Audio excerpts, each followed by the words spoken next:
The Passions by Anonymous. When music heavenly maid was young, while yet in early Greece she sung, the passions oft to hear her shell, thronged around her magic cell, exulting, trembling, raging, fainting, possessed beyond the muse's painting. By turns they felt the glowing mind disturbed, delighted, raised, refined, till once, 'tis said when all were fired, filled with fury, rapt, inspired, from the supporting myrtles round they snatched her instruments of sound.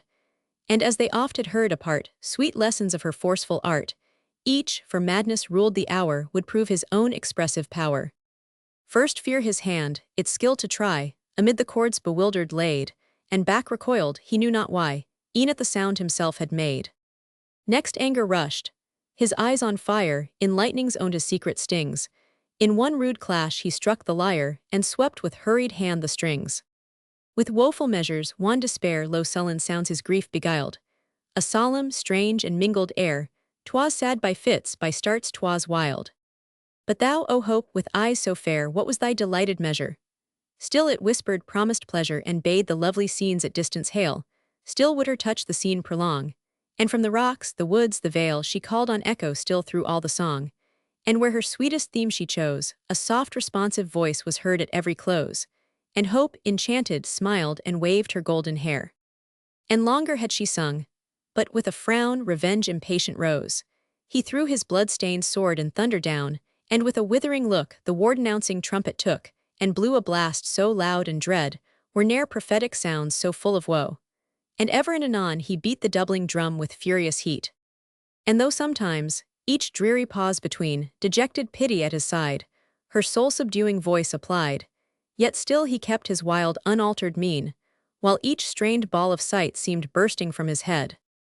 Thy numbers, jealousy, to naught were fixed, sad proof of thy distressful state. Of differing themes the veering song was mixed, and now it courted love, now raving called on hate.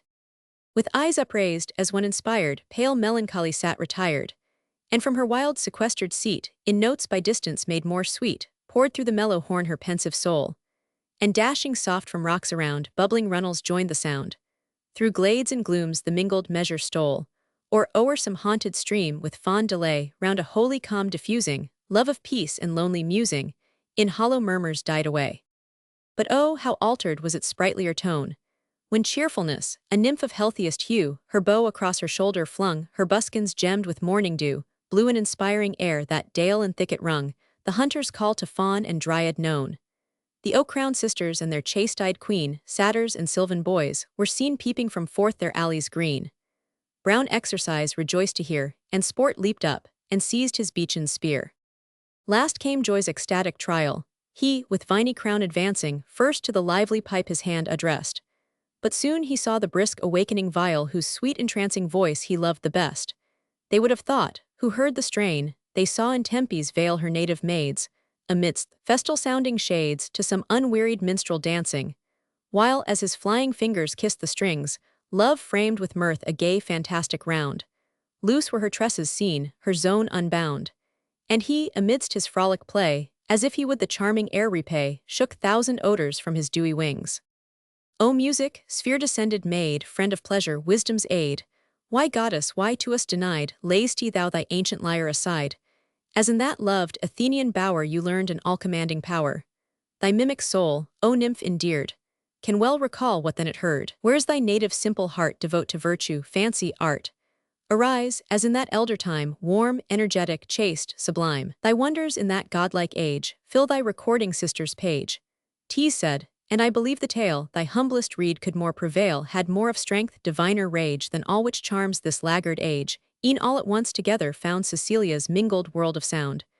O bid our vain endeavors cease, revive the just designs of Greece, return in all thy simple state, confirm the tales her sons relate. Notes: William Collins, 1720–1756. A poet who throughout life struggled with adversity, and who, though he produced little, refined everything he wrote with a most fastidious taste and with elaborate care. Shell, according to a fashion common with the poets of the first half of the 18th century, stands for lyre.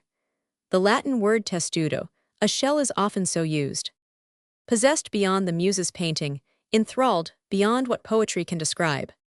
His own expressive power, 1. His power to express his own feelings. Enlightenings owned his secret stings enlightening-like. Touches confessed the hidden fury which inspired him. Veering song, the ever-changeful song. Her wild sequestered seat. Sequestered properly is used of something which, being in dispute, is deposited in a third person's hands, hence of something set apart or in retirement. Round a holy calm, diffusing around a holy calm. Buskin, a boot reaching above the ankle, gemmed sparkling as with gems. Faun and dryad, creatures with whom ancient mythology peopled the woods. Their chase-dyed Queen Diana. Brown exercise. Exercise is here personified and represented as brown and sunburnt. Viol, a stringed musical instrument. In Tempe's Vale. In Thessaly, especially connected with the worship of Apollo, the god of poetry and music. Sphere-descended maid. A metaphor common with the poets, and taken from a Greek fancy most elaborately described in Plato's Republic, where the system of the universe is pictured as a series of whorls linked in harmony. Thy mimic soul, thy soul apt to imitate. Devoted, a form more close to that of the Latin participle from which it is derived. Thy recording sister, the muse of history. Cecilia's mingled world of sound the organ.